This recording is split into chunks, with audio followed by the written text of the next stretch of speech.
Halo semua, saya Dwi Anggiasida Bariba. Di sini saya akan menjelaskan tentang konsep dasar perpajakan. Yang pertama ada definisi pajak.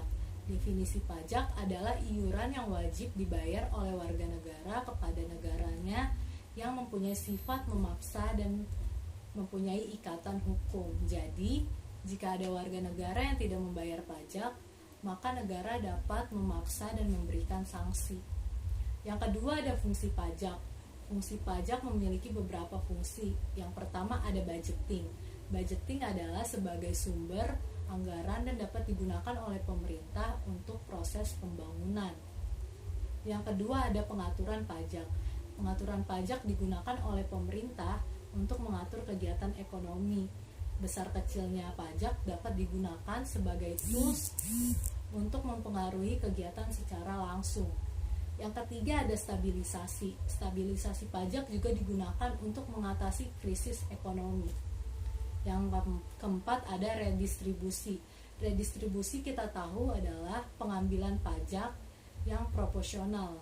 Artinya pajak yang diberikan kepada orang kaya akan lebih tinggi nilainya daripada orang yang kurang mampu.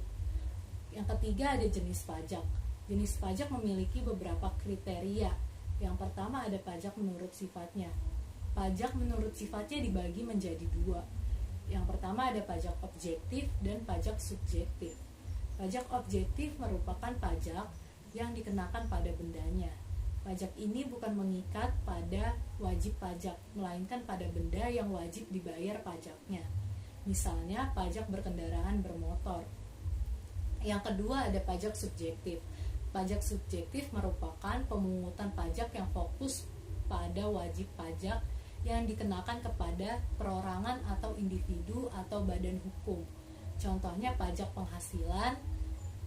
Tentunya setiap orang mempunyai penghasilan yang berbeda-beda, makanya pajak yang dibayar pun berbeda-beda jumlahnya.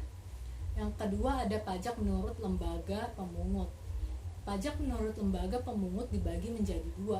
Yang pertama ada pajak pusat. Pajak pusat merupakan pajak yang dipungut oleh pemerintah pusat. Contohnya PBB, yaitu pajak bumi dan bangunan. Yang kedua ada pajak daerah. Pajak daerah merupakan pajak yang dipungut oleh daerah atau pajak yang disetorkan atau yang digunakan oleh pemerintah daerah. Contohnya PKB atau pajak kendaraan bermotor. Selanjutnya yang keempat ada pajak dan pungutan lainnya.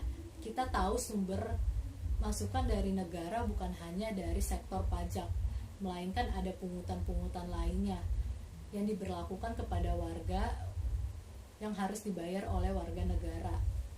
Yang pertama ada restribusi. Restribusi yang diberlakukan atau dilakukan oleh pemerintah daerah merupakan pungutan yang dibayarkan oleh warga negara kepada negara yang mendapatkan imbalan secara langsung atau manfaat secara langsung ketika membayar.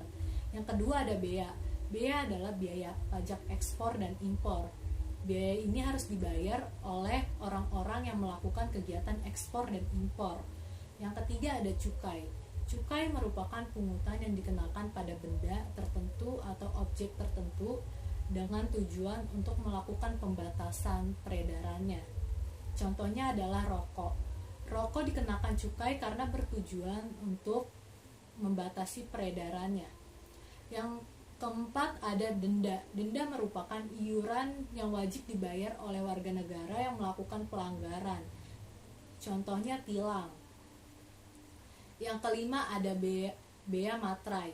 Bea matrai merupakan biaya yang dibayarkan oleh masyarakat kepada negara untuk melakukan formalisasi atau kegiatan transaksi atau kesepakatan yang dibuat agar bersifat formal. Yang kelima ada penerimaan negara atau bukan pajak atau PNBP atau sumber penerimaan negara non pajak seperti iuran kuliah terpadu atau UKT yang dibayarkan oleh mahasiswa yang berkuliah di kampus-kampus negeri atau biaya administrasi kuliah untuk proses pengurusan perizinan tertentu. Sekian video pembelajaran tentang konsep dasar perpajakan dari saya. Semoga dapat dipahami. Mohon maaf jika ada bahasa yang kurang jelas. Terima kasih.